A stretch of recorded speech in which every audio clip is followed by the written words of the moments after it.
O Sí, sea, hay que demostrar sí, al paciente que uno sabe más que ellos y que lo sabe bien así y es. que uno tiene esa categoría y entonces ya es respetado y entonces ya es admirado y entonces ya es aceptado en todas sus recomendaciones, que esos, los residentes de mayor rango o los jefes de servicio deben de hablar con los pacientes y Sí, darles la categoría que les corresponde a los residentes. La sí, tercera, pone uno más límites y va poniendo sí. unos límites, pero esos límites no son límites groseros ni de rechazo al paciente ni nada, sino que empieza uno mentalmente a decir, esto me corresponde como médico, lo puedo ayudar de esta forma, esto le corresponde a él, o esto le corresponde a la familia, o esto le corresponde al Estado, y va uno poniendo límites.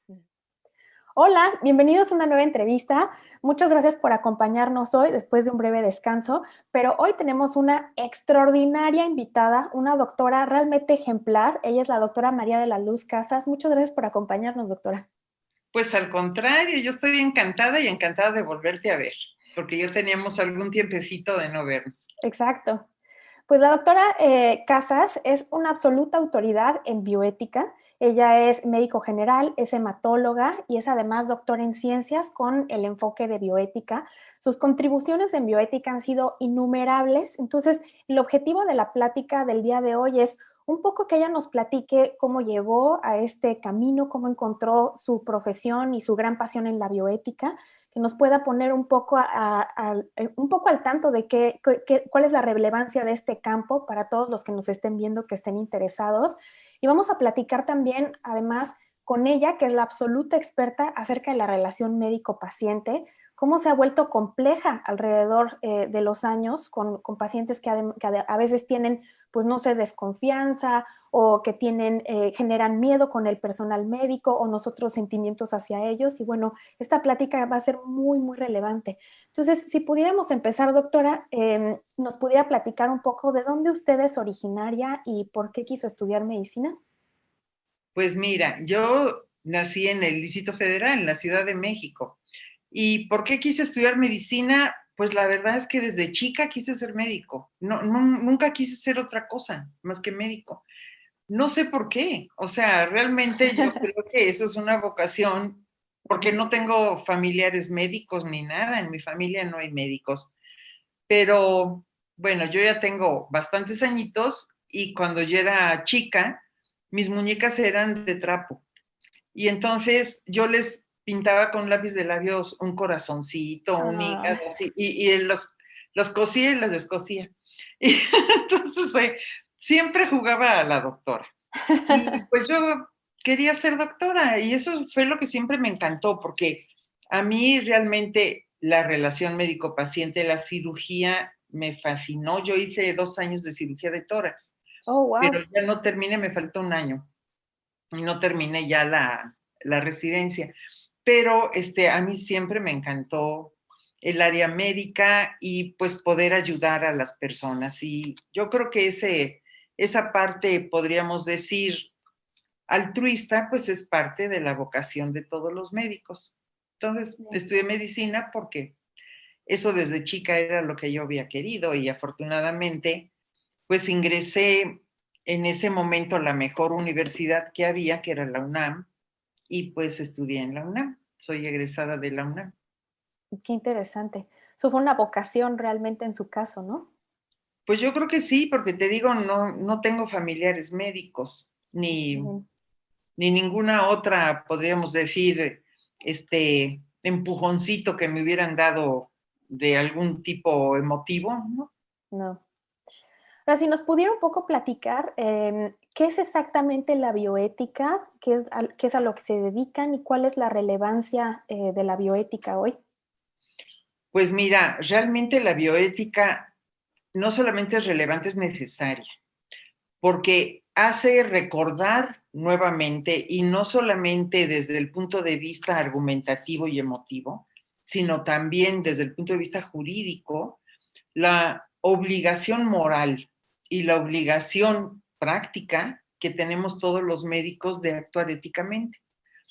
O sea, creo que todos los médicos al principio estamos muy convencidos de que parte de nuestro buen desempeño en el área de la salud no es solamente cumplir con la parte técnica de nuestra profesión, sino que, ya bien lo han dicho, es un arte, y un arte en el sentido humanístico.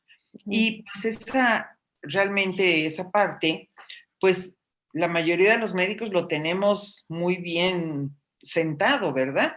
En que tenemos que comprender a las personas, acercarnos humanamente, hablar con ellas de forma que las podamos verdaderamente ayudar con nuestro consejo médico y nuestro consejo muchas veces humano que nos piden los pacientes. Sí. Porque muchas veces no podemos desligar la relación médica de la relación personal. Cuando se tiene una buena relación médico-paciente, se convierte uno en cierta parte de amigo de esa persona. Entonces, pues esa nos lleva al humanismo, a tener una forma de comportamiento basada en la beneficencia. Pero, pues como en todo, ¿verdad? No todas las personas actúan bien y el derecho se ha hecho parte también del ejercicio de la medicina. Y muchas cosas que actualmente se consideran que es obligatorio para hacerlo para los médicos, se han ido imponiendo a través del derecho. Y se han ido imponiendo a través del derecho por las demandas de los pacientes contra los médicos. Entonces, si empezamos nosotros a buscar dónde está el origen y dónde está el origen, pues tenemos que ir llegando a la conclusión que desgraciadamente no siempre los médicos han actuado bien. Y entonces el recordatorio, podríamos decir, dentro del campo de la bioética clínica, que es mi campo de área de ejercicio bioético, porque la bioética es más amplia que la bioética clínica. Pero siendo yo médico y dedicándome toda la vida a esto, pues yo, por supuesto que estoy en el campo de la bioética clínica y pues esta es una forma, podríamos decir, de humanizar el acto médico, la relación médico-paciente, la investigación, obviamente los trasplantes y todo aquello que tiene que ver con la vida de un paciente. Si hago la aclaración que la bioética no es nada más clínica, ¿no? Hay una parte en ecología, hay una parte de la jurisprudencia, hay otras partes en sociología o en cualquier otro campo de conocimiento que tenga que ver con la vida humana y con el planeta. Pero mi campo especial es bioética clínica. Entonces, es muy necesario porque, te digo, muchas personas lo tienen muy claro, cuál es el bien que se le puede proporcionar a un paciente. Y otras personas, como estamos en una época de mucho relativismo moral, pues han perdido, pues ahora sí que la mira de qué es el acto médico adecuado y cuál no. Sí, tiene absoluta razón. Y si nos pudiera un poco compartir de su historia, ¿cómo fue que usted encontró este camino y cómo fue que se dedicó a bioética clínica? Pues fíjate, el dedicarme a bioética clínica hasta cierto punto me costó dejar el campo de hematología, porque tuve que ir decidiendo a dónde me quería yo dirigir. Es tan absorbente. Muchas personas creen que toman un curso de 6 horas de bioética y qué bien, pero no, si de veras, como en todo, se va uno adentrando y adentrando, realmente nunca hay tope para el conocimiento. Por Y se va supuesto. uno, pues, dedicando cada vez más a ese campo. Ahora, ¿por qué me dediqué a la bioética? Pues bueno, tener tantos años como yo me da la gran ventaja de tener historia, de conocer la historia de primera mano, porque no existía la bioética cuando yo estudié. Entonces, era cuando yo seguí trabajando en el campo de hematología, apareció en los años 73, 74 el término bioética, ¿no? Ah, Entonces, wow. a lo mejor a ustedes les parece así como la prehistoria, pero no, No, más Llegó. bien asumes que siempre ha existido, supongo. Pues sí, pero no, Pero no. A mí me tocaron muchas cosas que ahora están muy naturales y normales, pero que no existían antes. Sí. Entonces, bueno, yo estaba, todavía ni siquiera había terminado hematología ni nada, pero en los años 79, cerca de los 80, yo estaba en la Dirección de Servicios Médicos de la UNAM, en un departamento de hematología. Y empezó el problema de la epidemia del VIH-Sida. Ujú. Entonces, bueno, yo me dedicaba era varias ramas a las que nos dedicamos, yo me dedicaba a anemias. Entonces yo pues veía pacientes con anemias y aparte siempre desde estudiante y acabé siendo titular de anatomía humana en la Facultad de Medicina de la Ah, qué UNAM, bien. me dedicaba a anatomía y me dedicaba a hematología. Entonces, pues muy bien, pero empezó lo del VIH-Sida, que no existía tampoco, y Mm. nadie sabía ni cómo se tocaba ni nada. Sí.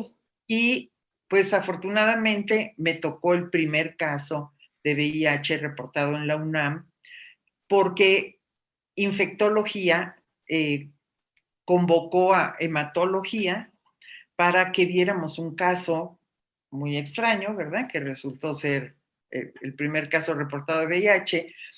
¿Y por qué hematología? Porque éramos los que sabíamos hacer la dichosa prueba de ELISA. Ah, Y wow. Qué bien. entonces, por eso nos convocaron para que hiciéramos la La prueba de... prueba. Ajá, porque le tenía mucho miedo toda la gente a hacer la prueba de ELISA y hasta cierto punto tenían razón porque eran virus atenuados. Y Ujú. aparte, nosotros, por ejemplo, en esa época en la Dirección de Servicios Médicos no teníamos pipetor automático, ¿eh? Era Ujú. todo bucal.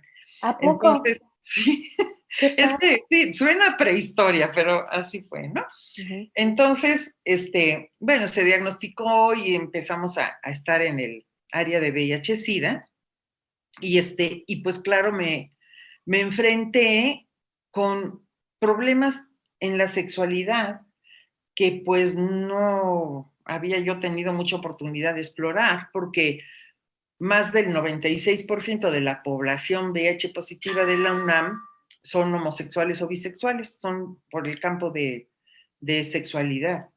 No es como, por ejemplo, en los hospitales que hay por transfusión, el materno-fetal, etcétera, por la misma población de la UNAM, muchachos jóvenes en edad sexualmente activa, etcétera, pues son homosexuales y bisexuales. Y entonces empecé a conocer eh, lo que era la homosexualidad masculina, sobre todo, y, y la bisexualidad. Y antes de esto, pues yo había tenido contacto con muchas pacientes que solicitaban aborto ahí en la Dirección de Servicios Médicos y obviamente el aborto estaba prohibido, ¿verdad? En el país. Y buscaban abortos clandestinos, etcétera. Y pues yo me dedicaba, no soy ginecobstetra, pero hablaba yo con ellas, con sus familias, con sus parejas, con el novio, etcétera, y tenía yo ya una red de casas de ayuda a la mujer, se podían ir Mm. a vivir allí, les Ay, ¿qué hacíamos tal? paquetes, ¿verdad? Les hacíamos paquetes, o sea, la que quería seguir estudiando la pasábamos a estudios abiertos, les conseguíamos despensa a través, por ejemplo, de Wow. Provida, les conseguíamos, la que nos daba guarderías era el DIF, y, o sea, según sus necesidades les armábamos ayudas. Y pues la mayoría de ellas se quedaban con los bebés y solucionaban el problema que les estaba presionando a tener una elección que realmente ellas no querían, que era el aborto, y más un aborto clandestino, ¿verdad? Entonces, allí en la Dirección de Servicios Médicos cofundé un grupo de apoyo al embarazo precoz, que se llamaba así, y ahí, mientras estaban embarazadas, les dábamos cursos de autoestima, de asertividad, de plan de vida, les dábamos Mm. el psicoprofiláctico, el Qué bien. BIS, Súper muchas bien. cosas raras para esa época, ¿no? Mm. Entonces, yo ya había visto una parte así como de sexualidad y luego con lo de homosexualidad y bisexualidad, en mis épocas no daban dentro de la carrera de medicina ningún campo en sexualidad, ¿eh? O sea, ni siquiera en ginecobstetricia. Ahí lo que se Wow. veía realmente era la atención a patologías o quirúrgicas, pero no las áreas de sexualidad. Entonces, pues yo estaba así como que no sé qué haré y empecé a estudiar cosas de sexualidad y la verdad, pues estudié bastantes cosas sobre sexualidad. Pero tenía yo la parte de duda de cómo podría yo orientar adecuadamente a las personas que acudían a mí, tanto en el campo de aborto como en el campo de sexualidad, porque mis pacientes VIH, pues tienen muchas dudas en ese campo, ¿no? Entonces yo decía, bueno, ¿cómo los podría orientar realmente? No eran dudas médicas, porque pues el tratamiento, les dábamos el tratamiento que existía en esos momentos, ¿verdad? Que era bastante pobre, pero bueno, les dábamos todos los apoyos. Y pero en el área de comportamiento, pues los psicólogos y las psiquiatras muchas veces no era el problema realmente psicológico, psiquiátrica, sino moral. Y entonces yo decía, bueno, no sé exactamente qué podría yo indicarles adecuadamente. Y me enteré en un periódico que se iba a dar una clase sobre ética médica y relación médico-paciente en la UNAM. Y entonces tomé ese diplomado sobre ética, porque yo lo que estaba esperando en ética es entender el bien y la parte adecuada de consejería, ¿no? Y luego ahí mismo nos enteramos que la Universidad de Anáhuac había traído un campo nuevo que estaba retomando la ética y la parte jurídica y la parte científica y que se llamaba bioética. Y entonces, bueno, me metí a ese primer curso que dieron, luego se convirtió en una maestría y luego fui la primera egresada de la Universidad de Anáhuac en la maestría en bioética. Y pues empecé, te digo, en ese campo a meterme en campos y campos y campos y empecé entonces a dar conferencias al respecto. Entonces yo era médico, consejero y luego daba conferencias sobre sexualidad y pues me conocieron en la Universidad Panamericana que apenas la escuela de medicina se iba a abrir a través de las conferencias que yo daba. Y de las personas que fundaron la Universidad Panamericana y obviamente la Escuela de Medicina, eh, al primer director, que era el doctor Fabregat, le pidieron que me entrevistara para llevar a cabo el área de bioética. Entonces, bueno, pues al principio me hice cargo de anatomía humana, porque bioética Ah, sí. empezaba en tercero, sí. Entonces, yo empecé a dar clases de anatomía humana. Yo fui maestra de Stephanie Deriv y esa generación que seguro que Sí. tú conoces. Entonces, pues 2 años di anatomía humana y fuimos planeando el área de bioética y pues empecé con las clases de bioética. Ya. Luego seguí estudiando el doctorado porque abrieron el doctorado en la UNAM. Era el único lugar donde había doctorado y fui la primera egresada del doctorado en bioética también a nivel nacional porque fue el primer doctorado que existía, ¿verdad? Y bueno, pues ya me empecé a meter a campos cada vez pues más específicos y diseñé y fundé la dirección de la coordinación que luego fue un centro interdisciplinario de bioética de la Universidad Panamericana y pues ahí ya se empezaron a desarrollar otras personas que estuvieron estudiando el doctorado y ya tenemos un cuerpo de profesores muy robusto y muy pertinente y ahora tenemos la maestría, el doctorado, diplomados Sí. y Ha bueno, pues crecido más un o buen. menos así fue. Sí, qué barbaridad. Oye, doctora, y platicando un poco acerca de la relación médico-paciente, ¿nos podría un poco describir qué es exactamente la relación médico-paciente y qué modelos hay de esta relación? Claro que sí, con mucho gusto. Mira, yo creo que el origen de la mayoría de las vocaciones médicas es precisamente el área de la medicina clínica. Ujú. Sí hay después a lo mejor un 15 o 18% que desde el principio quieren ser cirujanos, pero la mayoría están en el campo clínico.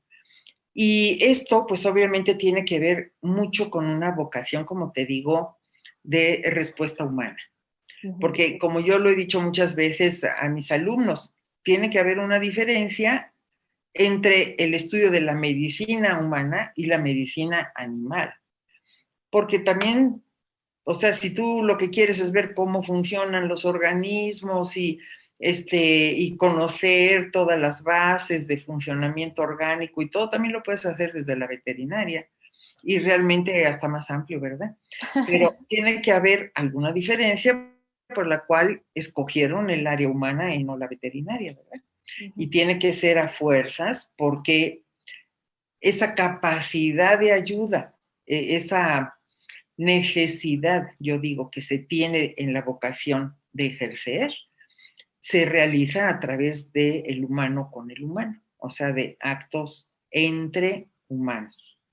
Entonces, pues la relación médico-paciente es un acto entre dos humanos, en el cual uno posee la posibilidad y el conocimiento y las habilidades y aptitudes para ayudar a otro humano necesitado, en este caso en el campo de la salud.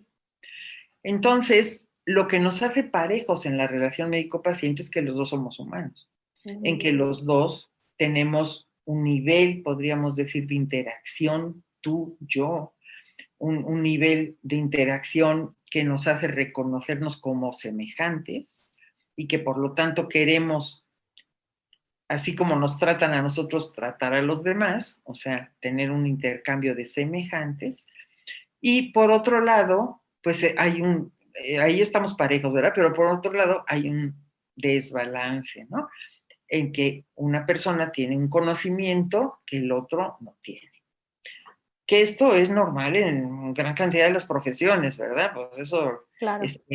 porque mucho dicen a veces, es que no debe haber un desbalance entre la relación médico-paciente, es que es imposible que no haya desbalance, porque precisamente el estudio que uno ha tenido, no solamente el estudio teórico, sino práctico, y también de aptitudes, porque la persona que entra el primer año a medicina no es la misma que sale Uy, después de no. 7, 10 o 12 o 15 años de estudio, no es la misma. Entonces, todos esos cambios que hay en la misma persona no los puede tener un paciente nada más porque haya visto 3 programas de televisión o se haya metido a internet. O sea, no puede ser esa misma comprensión. Claro. Entonces, la otra parte que le falta al médico es la comprensión de la enfermedad, de lo que repercute la enfermedad, no solo físicamente y psicológicamente, sino también espiritual y anímicamente en una persona. Hay veces que hay médicos que solamente hasta que han tenido ellos mismos una grave enfermedad, comprenden lo Sí. que es estar enfermo y Ujú. entonces comprenden más a sus pacientes. Yo creo que, o sea, todos tienen un interés, ¿no? En ayudar, pero un grado importante de comprensión a veces cuesta un poquito de trabajo. Sí. Y pues la relación médico-paciente ha cambiado porque han cambiado muchas cosas en la medicina, te digo, hasta desde el punto de vista jurídico, Ujú. pero también la forma de vida ha cambiado. Anteriormente, pues el médico, el que te atendiera un médico en la Edad Media, a principios del Renacimiento y por supuesto mucho antes, bueno, que existieran los médicos, me refiero que tiene que ser Sí, de, sí. pues ya patentizado, vamos a suponer, desde el siglo V antes de Cristo, ahorita, no en la prehistoria, pues los médicos realmente no se dedicaban más que a la nobleza, se dedicaban a las clases altas, el pueblo realmente no recibía atención médica. Entonces, el pueblo estaba al cuidado de las personas empíricas que estaban en el campo de la herbolaria, etcétera, pero era un honor que te atendiera un médico que hubiera estudiado lo que en ese momento se considerara la carrera de medicina, Médico. ¿verdad? Y por eso el médico percibía honorarios. Honorarios es el honor de haber sido atendido por esa persona. A uno Oh, le wow. daban honorarios.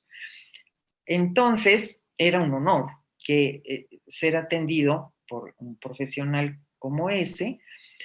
Y pues esto fue así, así, así, así, hasta más o menos parejito, hasta la Segunda Guerra Mundial.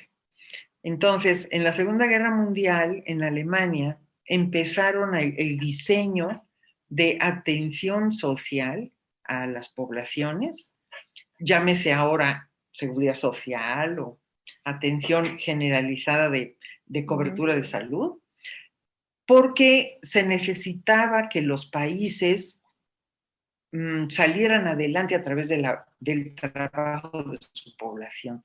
Y la población estaba enferma porque no solamente estaba desnutrida, sino estaba deprimida y habían tenido múltiples enfermedades durante la guerra. Y para poder tener esa capacidad económica, tenían que tener población sana. Entonces, idearon esa cobertura de salud.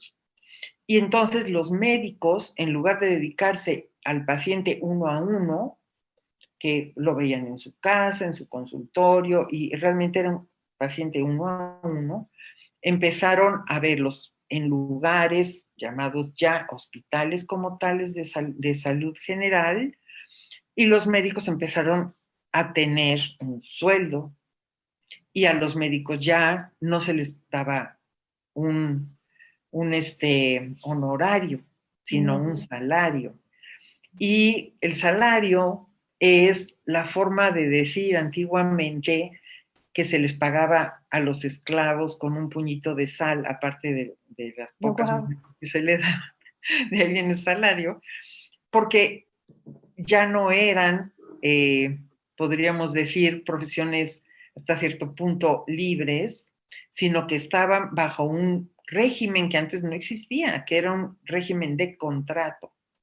Entonces, al ser contratados los médicos, pasar a ser empleados y recibir un salario, y los pacientes ya tenían otra concepción diferente de la relación médico-paciente, porque ya ellos veían, y con justa razón, que el médico tenía la obligación de atenderlos y atenderlos bien, con una calidad que estaba amparada por un contrato de servicios profesionales y el paciente podía exigir. Había habido algunas demandas médicas durante la historia y de hecho la historia del consentimiento bajo información viene desde el siglo XVIII, pero no habían fructificado tanto hasta este cambio de visión del médico que trabajaba por su cuenta de uno en uno a trabajar como empleado, asalariado y bajo contrato en una empresa donde había un prestador de servicios, que era el médico, y un cliente, que era el paciente. Y entonces esa relación ha hecho que a veces se pierda la esencia del acto médico, que no era en base a un contrato, era en base a una necesidad personal de Sí. dar al otro lo que necesitaba en el campo de la salud.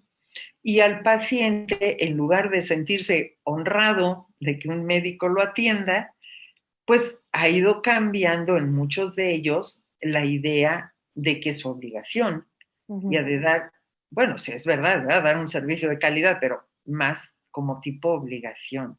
Y si no, pues demandarlo. Y de ahí vienen todos los problemas de las demandas médicas y todo esto, ¿no?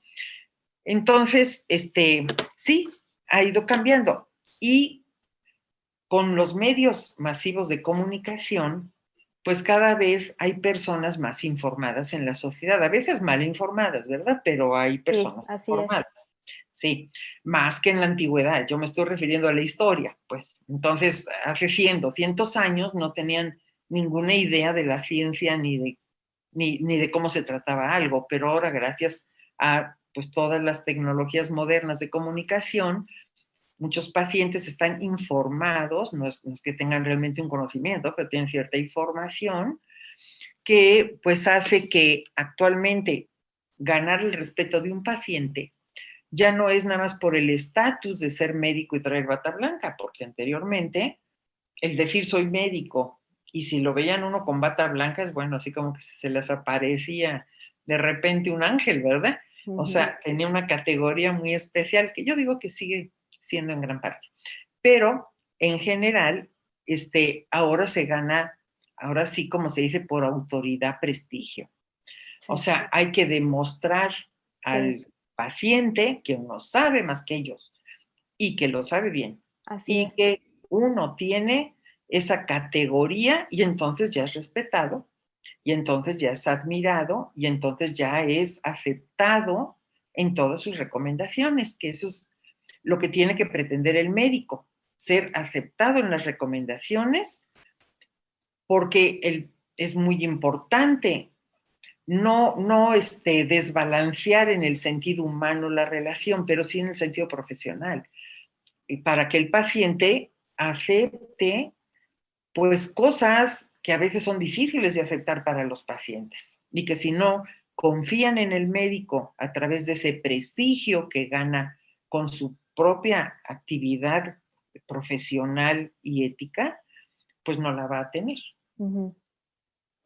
Y sabe que, doctora, un poco discutiendo eso, le voy a poner un ejemplo en esta relación médico-paciente que me queda claro que es bidireccional, ¿no?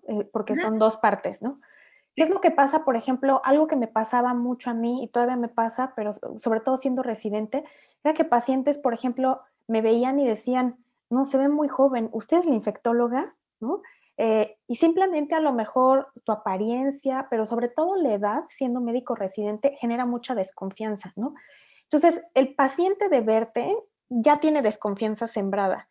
Y nosotros como médicos también dices, no cree en mí, ¿no? Ya tiene desconfianza, no va a creer lo que le diga, necesita ver a un doctor, hombre más añoso para creerme, ¿no? Entonces, ¿qué pasa en esos casos en los que esta relación médico-paciente se puede romper por desconfianza del paciente en ti y la respuesta del médico? Le pongo ese ejemplo, pero pueden ser muchos, ¿no? Yo leí otra cosa, es que a mi tío le dieron otra cosa y entonces ellos muestran desconfianza en nosotros inicialmente y nosotros respondemos a esa desconfianza también. Ujú. Sí, tienes toda la razón. Mira, a veces no es fácil porque estamos tratando con seres humanos y Ujú, todos los seres humanos tienen una forma de pensamiento y comportamiento diferente. ujú, Igual los médicos que los pacientes van a tener a veces choques de personalidad, ujú. porque pues hay pacientes muy pasivos, hay pacientes agresivos, hay médicos más agresivos, hay médicos más pasivos, o sea, todos, no es uniforme la relación Así es. médico-paciente porque los seres humanos no somos uniformes, ¿verdad? Ujú, Entonces, efectivamente, en la teoría, nosotros podemos manejar muchas cosas, pero en la práctica, yo sí creo que hay que desarrollar habilidades. Eso se da con el tiempo. ujú. Claro, a veces ayuda bastante estudiar cómo enfrentarse a este tipo de situaciones, aunque te digo, como en todo y como en la medicina siempre pasa, la práctica es la que te hace dominar la técnica. Entonces, pues al principio yo creo que cuando se es muy joven, a lo mejor sí se tienen más confrontaciones en ese sentido. Y luego ya después de 1, 2, 3 años de práctica, ya nada más de ver el paciente ya le agarras el modito. Sí, Entonces, como se puede decir vulgarmente, ¿verdad? Ya sabes por dónde meterte, llevarlo, o qué es lo que tienes que hacer. Pero te digo, ¿Cómo podríamos nosotros decir esto? Yo creo que tiene mucho que ver el ambiente, el apoyo y la seguridad. En primer lugar, yo creo que sí es muy importante psicológicamente para cualquier paciente que un médico tenga una actitud y una facie médica. Eso quiere decir que se presente con una bata limpia y adecuada, que se presente con un peinado arreglado y manos limpias y todo, porque eso es parte de la actitud médica en un ambiente adecuado. Esto quiere decir en un hospital, en un consultorio, etcétera. Yo me refiero sobre todo a residentes, ¿no? Que son los que tienen más este tipo de problemas. En segundo lugar es el apoyo.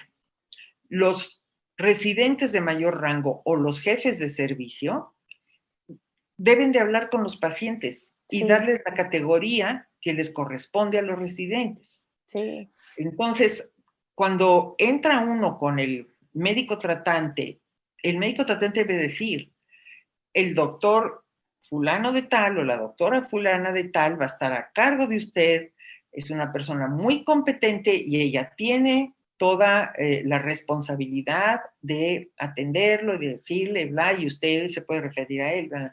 O sea, darle ese apoyo, porque es fatal que regañen a un residente delante de un paciente ah, sí, por o supuesto. que le griten o le hablen de mal forma aunque se equivoque. Hay otro lugar, aparte de los pacientes, donde se puede definir qué errores tuvo y arreglar los errores, no Sí, enfrente del paciente. Entonces, ese apoyo, igual con enfermería, debe de ser instalado como políticas de los hospitales, para que así las personas que estén a cargo de los pacientes, independientemente de su grado y de lo que les toque hacer, porque obviamente van a dar labores dependiendo de la capacidad de ese residente en ese momento, ¿verdad? Entonces, para que pueda cumplir esas labores, tiene que tener el apoyo institucional. Y luego la otra cosa es tener la confianza en sí mismo de poder responder las necesidades en el campo de la salud, sobre todo de los pacientes que sean un poquito, podríamos decir, no demasiado confiados a primera instancia, ¿no? ujú, Porque a lo mejor en la primera vez no hay mucha confianza, pero si los pacientes ven que hay realmente una respuesta afectiva, que hay respuesta al tratamiento o al manejo que ese residente dio, pues a la segunda ya tiene más confianza y así. Y otra cosa muy importante es que todos los residentes y los médicos jóvenes tienen que tener cursos de comunicación y asertividad. Porque te digo, eso se aprende con la práctica, pero no hay que tardarse demasiado, ¿no? En los cursos, yo lo que siempre he dicho es que se tienen que hacer talleres para que hagan dramatizaciones, para que hagan dramatización qué hacer con un paciente ah, qué agresivo, interesante. cómo les contestas, el otro te tiene que contestar agresivamente y tú tienes que responder con calma, con seguridad en ti misma, sin perder la paciencia ni perder, obviamente, ningún manejo de vocabulario ni nada. Entonces, a través de talleres que se hagan, yo creo que es mucho más fácil que los residentes aprendan un manejo asertivo con diferentes tipos de pacientes. Ujú, Pero a final de cuentas, te digo, tiene que haber buena voluntad de ambas partes, ¿eh? sí, Hay pacientes, a mí me han tocado realmente muy pocos en mi vida, gracias a Dios hago buena relación médico-paciente, pues siempre, gracias a Dios, la he hecho la mayoría de las veces, pero siempre pacientes no solamente porque su personalidad es de tipo agresiva o muy, de una forma de hablar muy brusca, o alguna cosa así, que eso es manejable, sino que hay pacientes que por características psicológicas o psiquiátricas pueden perder eh, su manejo de la agresividad. Y Ujú. entonces, otro punto importante que yo creo que hay que reconocer en estos campos es que debe de haber procedimientos ya estandarizados que están en casi todos los hospitales, pero a veces no se refuerzan suficientemente en residencia, que hay protocolos de manejo de pacientes de este tipo, Sí. como no entrar solos, como hay hospitales que tienen botones de alarma, hay hospitales que, a lo mejor se nota chistoso, pero es que así es, que ponen los escritorios cerca de las puertas para que la persona que pueda ser agredida salga Así rápidamente. es, sí. Y sí, y entonces, bueno, pues todas estas maniobras existen porque existe el problema, si Ujú. no, no existirían los protocolos, ¿verdad? Claro. Entonces, bueno, yo lo que te puedo decir en este momento es eso, tener en la mente que no hay pacientes estándar. Ujú. Cada paciente, no solamente médicamente, sino psicológicamente y de temperamento es diferente. Tienen derecho muchas veces a estar enojados, tristes o agresivos, porque a veces tienen unas cargas muy importantes de salud y psicológicas, pero también nosotros los médicos somos humanos y también tenemos cargas psicológicas y a veces hasta físicas, ¿verdad? Ujú. Y ese choque se tiene que balancear a través del conocimiento y la voluntad y técnicas de comunicación.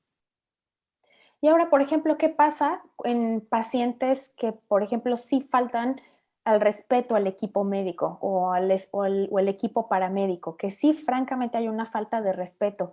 ¿Qué pasa ahí con esa relación? ¿Se podría decir que ya hay una ruptura si se cruza la línea de falta de respeto? Gritar, Sí, groserías, sí, insultar, amenazar, ¿no? sí, por supuesto que sí. Mira, hay que ver también, como te digo, no se puede hablar de siempre todo igual. O Claro. sea, en primer lugar, en una situación de agresividad, lo primero es la prevención del daño a terceros o personal. Ujú.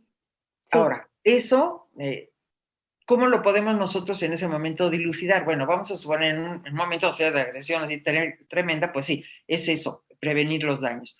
Pero a la vez hay que pensar qué es lo que está ocasionando ese ataque de agresividad. O si es realmente la personalidad de ese sujeto o esa falta de manejo de emociones de ese sujeto lo que está provocando eso en forma constante, ¿no? Porque ujú, una cosa es que un paciente se presente de momento agresivo y otra es que se vuelva agresivo durante un acto. Entonces, bueno, ya considerando todas esas cosas, por supuesto que en los manejos agresivos que son por causa psiquiátrica o causa, pues sobre todo psiquiátrica o de algún tipo de patología psiquiátrica o psicológica grave, pues obviamente lo tiene que ver junto con un psiquiatra o psicólogo la persona para manejo y muchas veces se necesita hasta un manejo medicamentoso para poder acceder al paciente, ¿no? Pero en el caso de los pacientes cuya personalidad es agresiva con los médicos o con un médico en especial, en ese caso, si es con un médico en especial, una enfermera en especial, un camillero en especial o lo que sea, reiterativamente o que haya tenido algún grado importante de agresividad más que verbal, pues sí se puede romper la relación médico-paciente o la relación de atención. sí. Y obviamente eso, hay protocolos también en todos los hospitales para ello. Lo primero que se trata muchas veces es de cambiar a ese paciente de equipo médico o de equipo de enfermería o lo que sea, ¿no? Pero si eso es reiterativo, entonces sí se tiene que ver un manejo de tipo psiquiátrico, psicológico y buscar el apoyo de la familia. Sí. Porque en los hospitales, o sea, todo eso también tiene diferencias si estás en un hospital privado que en uno público, Ujú. porque hay muchas más restricciones en un hospital público. Entonces, si estás en uno privado, pues se puede romper esa relación y esa persona que se vaya con otra persona, otro Sí. profesionista y ya. Pero si estás en un lugar en un hospital público, eso se complica, porque muchas veces es el único lugar de atención de esa superespecialidad, podríamos decir. Sí. Hay hospitales, podríamos decir, que solamente hay un psiquiatra, o solamente hay un genetista, o solamente hay un infectólogo, ¿no? Sí. Y entonces no hay otra alternativa. Entonces, si ese paciente realmente no responde, y si se tiene el contacto con los familiares, que generalmente cuando estás institucionalizado tienes el contacto con el familiar, entonces hay que hablar con el familiar para que o vea la forma de que ese paciente coopere, o si no, que se dé de alta. Ahí hay varios problemas de tipo jurídico y médicos importantes. Habrá que ver si ese paciente se puede dar de alta del hospital, cuál es su condición médica, ¿verdad? Porque si no, no puedes darlo de alta si está grave o en peligro de perder un órgano o función, porque además eso tiene consecuencias jurídicas.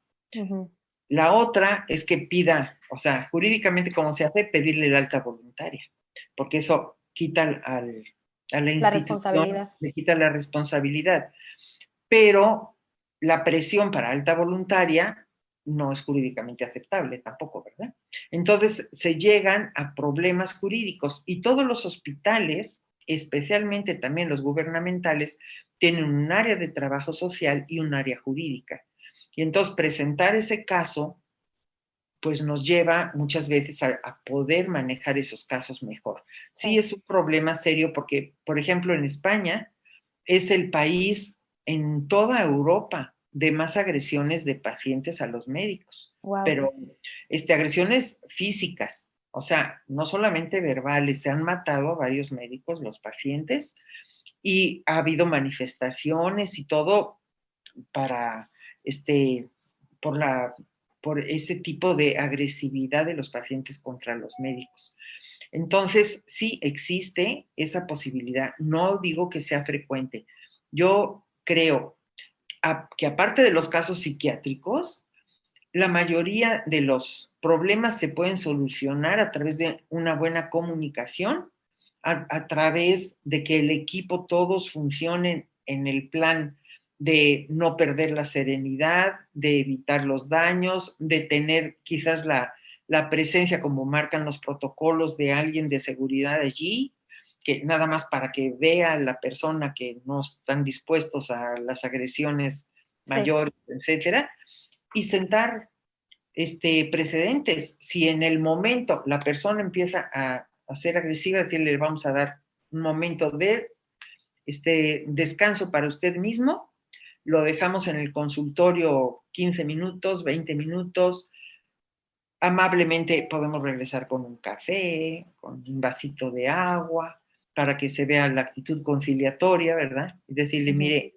tómese un vasito de agua, tranquilícese, estamos para ayudarlos, etcétera, etcétera. Pero las personas que están ya en grado psiquiátrico, pues obviamente estas maniobras no causan efecto, ¿verdad? Eso es en personas que hayan perdido por algún tipo de problema emotivo de ese momento, hayan perdido el comportamiento de manejo de emociones. Y ahora, hablando un poco, doctora, del otro espectro, ¿qué pasa cuando, por ejemplo, nosotros cruzamos esa relación médico-paciente e intimamos demasiado con el paciente?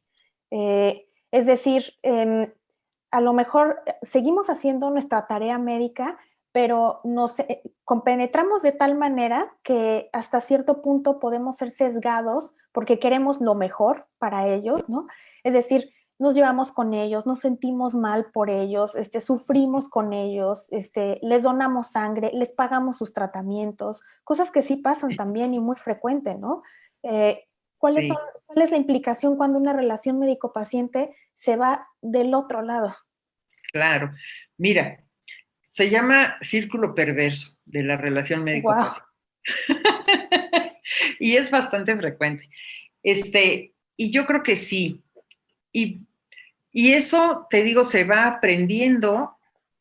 Ahora, es que muchas cosas en la medicina se va aprendiendo con el tiempo y la experiencia. Sí, sin duda. Y yo creo que al principio, O sea, no es que pierda uno el sentido humano de querer ayudar, pero sí de saber cuál es el límite y cuál es el límite que debes de tener en esa relación médico-paciente y el límite también psicológico de involucramiento. El círculo perverso, que ya está, eso ya está visto en psicología, es el paciente abusador, porque generalmente se trata de pacientes abusadores desde el punto de vista psicológico.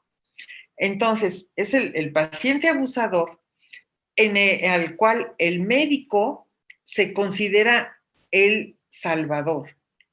Y entonces hace todo para salvarlo de las situaciones terribles que tiene ese paciente.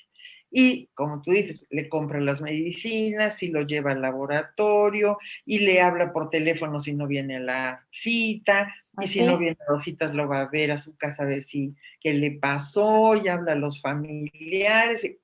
Entonces el médico se vuelve mentalmente, se siente el salvador del paciente, lo cual psicológicamente le hace un reforzamiento positivo al médico en el sentido de sentirse importante y de sentirse indispensable y de sentirse como que tiene la obligación ante el mundo de ser reconocido como el bueno y él ser el bueno. Porque de ahí viene esa parte psicológica de necesidad de ser importante. Entonces, el paciente sigue abusando del médico hasta que en otra parte del círculo el médico se siente ya abusado por el paciente. Y entonces empieza el paciente, el médico, a dejar de hacer lo que hacía por ese paciente. Y el paciente se siente la víctima ahora del médico y empieza a presionar al médico nuevamente con su actitud de víctima. Porque te digo, muchas veces una actitud abusiva del paciente de no querer solucionar sus problemas, no querer enfrentarlos y querer que otra tercera persona se los solucione. Entonces empieza a presionar al médico victimizándolo. Y ahí es donde el médico tiene que tomar dos caminos. O enfrenta al paciente y lo pone en el lugar que le corresponde como paciente y a él como su obligación de médico y al paciente con su obligación de paciente, porque los pacientes tienen obligaciones, o rompe la relación médico-paciente. Porque si no, el médico que al ser victimizado por el paciente sucumbe, cae como víctima nuevamente y luego otra vez como rescatador. Y entonces se hace un círculo, que te digo, ya está estudiado, se llama círculo perverso. Y entonces siempre está atrás del paciente, el paciente abusando del médico, porque está abusando del médico. No hace caso de lo que el médico dice y lo sigue presionando, victimizándolo, y el médico sigue en ese círculo de persona que quiere ser considerada como salvador. Entonces, bueno, esta situación en psicología está estudiada, pero en la práctica es bastante difícil de romper a veces en los primeros años de la carrera de relación médico-paciente. Sí. Porque a veces porque a mí también me ha pasado, O sea, digo al principio, está uno tan involucrado con el querer ayudar que este paciente abusador aprovecha esa buena voluntad. Y uno como médico tiene esa vocación de ayudar, pero también tiene esa vocación de ser rescatador, de ser salvador, de ser reconocido como el bueno.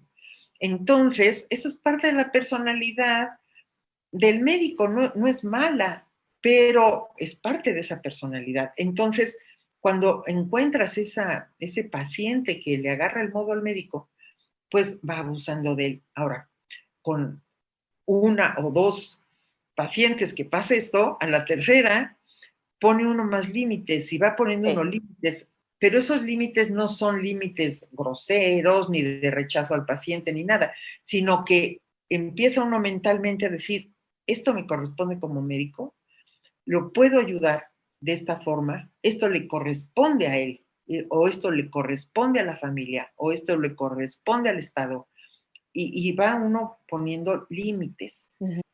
A mí, ¿sabe qué? Yo tuve un caso así, justo cuando empecé a trabajar, creo que fue de los primeros pacientes que tuve recién egresada de infectología, y me pasó eso. Era una paciente que cada vez que, era una paciente hematológica, cada vez que tenía un ciclo de quimioterapia, hacía neutropenia, hacía alguna infección y me llamaban. Entonces, infectología tiene mucho ese perfil, ¿no? De curar, lo sacas adelante, recupera neutrófilos y otra vez está feliz, ¿no? Entonces, a mí me pasó con esta paciente, entablé una relación así, en la que se volvió, me decía muchas cosas de, es que tú me ayudas y no sé qué, hasta que un día cayó en choque séptico en la terapia intensiva, gravísima, bacteremia, norepinefrina, muy, muy grave. Entonces llegué y me tocó de las manos y me dijo, Armel, es que tú eres como mi hija, me has salvado de la muerte tantas veces, mi vida está en tus manos, yo sé que tú me vas a sacar, yo no tengo miedo porque sé que no me voy a morir, porque tú me estás cuidando y no sé qué. Entonces, yo acababa de salir de la residencia, ¿no? Y obviamente Claro. los siguientes días que pasó en la terapia intensiva, pues yo realmente la pasé muy mal. O sea, mañana, tarde, noche estaba ahí dándole vueltas y los cultivos y que salieron y la sensibilidad y bueno, sí, sí, sus palabras obviamente tuvieron un impacto muy fuerte en mí por lo que me dijo, ¿no? Y finalmente estaba en un hospital privado, se recuperó después de varios días en la terapia, en un contexto 100% infectológico, ¿no? Y entonces me hablan cuando se iba de alta, me hablan de la caja de médicos y me dice, es que la paciente quiere hablar con usted de sus honorarios, ¿no? Entonces tomo el teléfono y me dice, ay, pero es que me sorprende que hayas dejado honorarios, o sea, yo no pensé que que tenía que pagar, yo creo que por la relación que tú y yo tenemos, ¿no? Entonces sí fue algo bastante fuerte para mí, porque yo obviamente el tiempo que le dedicamos a nuestros pacientes no es nada más nuestro trabajo, representa renuncia de estar con nuestra familia, de hacer otras cosas. En muchos sentidos, el tiempo que les invertimos a los pacientes tiene muchas implicaciones personales también, ¿no? Entonces yo sabía que había significado para mí esos días que ella estuvo en la terapia y cuando vi ese abuso de su parte dije, wow, ¿no? ¿En qué problema estoy metida? ¿No? Entonces sí, sí creo que fue una experiencia que me marcó mucho, sí creo que estaba cargada de mucha inexperiencia, pero sí me rompió un poco el corazón en su momento, la verdad. Tienes toda la razón y sí, sí, pero te digo, muchas veces esos enfrentamientos a la realidad, esos choques con la realidad, es lo que hacen madurar y Sí. eso es lo que hacen reflexionar. Y Ujú. seguro que ya no has repetido tan profundamente esa experiencia. Y eso no quiere decir que No, no quieras a tus pacientes. Eso no quiere decir que no los trates lo mejor posible y en todo lo que esté en tu posibilidad. Pero hay sí. límites, tiene que haber Ujú. límites. Exacto. Sí, no, yo creo que esas situaciones son muy complicadas, pero sí, estoy de acuerdo con usted, se van resolviendo mucho con la experiencia. O sea, desafortunadamente creo que sí tienen un componente de ver pacientes, de tratar a la gente, de creerte tu lugar también, de Uh -huh. entender cuál es tu lugar en el equipo médico. Sí, sí creo que viene muy de la mano de lo que menciona. Sí, Ahora, hablando un poco, ya para terminar, acerca de la relación médico-paciente, ¿cuál es su visión ahorita con la pandemia? ¿Qué va a pasar con la relación médico-paciente? Sin duda creo que va a ser de las cosas más fuertes que va a cambiar en nuestra profesión porque uno, hay una distancia física, es importante en los pacientes, ya no los tocamos, nos queremos acercar, tenemos miedo, ¿no? Y se ha creado esta distancia física en la exploración física, en contacto con ellos que antes no teníamos. Por otro lado, creo que muchos de nosotros estamos absolutamente exhaustos de mensajes, llamadas, preguntas, asesorías, tonterías que la gente hace, ¿no? Recetas que vemos de otros médicos también. Y creo que el ver el comportamiento de la gente durante la pandemia también ha desgastado esta relación. Y por supuesto, el gran componente es la desconfianza de los pacientes en los médicos, de que no quieren ir a los hospitales, de que están llegando gravísimos a los hospitales porque no quieren ir o de que se prefieren quedar en sus casas porque tienen desconfianza en los médicos. Entonces, ¿cuál es su visión de todas estas implicaciones tan complejas que la pandemia creó en la relación médico-paciente? Mira, siempre que ha habido pandemias, si eso es histórico, ha habido precisamente estos problemas de relación médico-paciente. Y son lógicas. Y yo creo que esto como pandemia va a terminar. O sea, obviamente el COVID va a existir siempre ya, ¿verdad? Pero no en grado de esta gravedad y esta, podríamos decir, hasta cierto punto paranoia que se tiene en muchos lugares. Porque a través de que haya vacunas y que se desarrollen mejores tratamientos, que ahorita no hay muchos buenos, ¿verdad? Además, carísimos los que hay con relativa efectividad, pues entonces es lógico que se haya perdido. Los pacientes, por lo menos lo que yo veo en el hospital, es que quisieran tener una relación más cercana, pero también entienden que no es posible. Y por lo tanto, esto se va a recuperar con el tiempo, no en este momento. Y además, como te digo, como ahorita hay una como hasta paranoia, ¿verdad? En donde todo es peligroso, todo es terrible, y aunque tengas las medidas de precaución, quién sabe qué tantas cosas te puede pasar, pues obviamente ese recelo y esa desconfianza que hay en el paciente y a veces en muchos médicos, tiene que afectar esa relación. Sí. Ahora, muchos pacientes que no llegan al hospital, yo sí creo que algunos tienen miedo por la difusión de medios de comunicación que se hizo y que se sigue haciendo, pero sobre todo al principio tan caótica, en donde, claro, da la idea que paciente que llegaba al hospital era intubado y era cremado. Entonces, pues no tenían la confianza de poder salir con vida de un hospital. Y eso, pues en gran parte fue cierto porque por la misma evolución histórica de este nuevo padecimiento, pues no había los conocimientos suficientes, no había el manejo suficiente, no había las posibilidades de ayudar adecuadamente a los pacientes. Y sí, o sea, era un periodo de caos y tiene que haber caos también en la relación médico-paciente, pero la relación es necesaria porque lo sabe el paciente en primer lugar y lo sabe el médico también, porque ahí está atendiendo a los pacientes. Se va a recuperar, pero ahorita está en crisis, es obvio. Sí. Te digo, muchos pacientes lo entienden. Otros pacientes llegan al hospital ya sin una recuperación adecuada, porque desgraciadamente muchas etapas del COVID son relativamente sintomáticas pobres.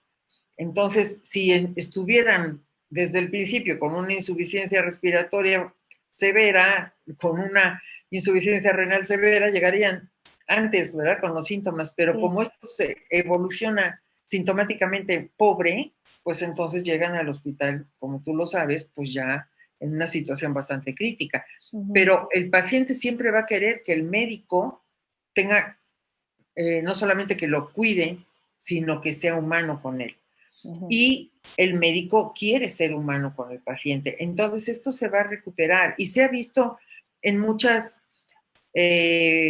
detalles, podríamos decir, que el personal de salud tiene con los pacientes, simplemente poniéndoles la posibilidad de hablar por teléfono o de enseñarles una foto de sus familiares que se los dan afuera y les mandan un mensajito y se los pasan a través de los médicos o de las enfermeras. De los pacientes a lo mejor no pueden abrazarlos ni darle las gracias de mano, lo que sea, pero sí hacen alguna señal y posteriormente les pueden hablar por teléfono, dejarles un mensaje. La relación humana se va a recuperar, porque esto es parte de la relación médico-paciente que ahorita está en crisis, pero está en crisis muchas veces no por las mismas personas, sino por las circunstancias. Sí, de acuerdo. Bueno, yo creo que va a ser muy interesante también esa etapa, ¿no? La que sigue de recuperación en muchos Sí, sentidos, incluyendo esto. Pues muchas gracias, doctora, pero por se su va a tiempo. ¿Pero Al qué? contrario, al contrario, qué gusto. Ah, Me da realmente muchísimo gusto ver el progreso de exalumnas y pues muchas gracias. sí, la verdad, pues sí, son pequeñas semillitas que qué bueno que uno pueda ver ese florecimiento y te deseo mucho éxito en tu programa y que Muchas pues puedas gracias. seguir divulgando asertivamente todo el área médica. Muchas gracias, doctora. Gracias por su tiempo, de verdad. Creo que la aprovechamos al máximo, le sacamos todo el jugo que pudimos. Y bueno, si quisiera darle un último mensaje a los médicos que nos están viendo acerca de todo esto que hablamos, del camino de bioética o de la relación médico-paciente como último mensaje. Con mucho gusto. Bueno, pues yo creo que es nada más reiterar que la vocación médica es una vocación, es un llamado, es una necesidad que uno tiene como forma de expresarse humanamente. Y que si uno ha escogido esta vocación porque así lo decidió uno libremente, pues hay que ejercerla lo mejor posible.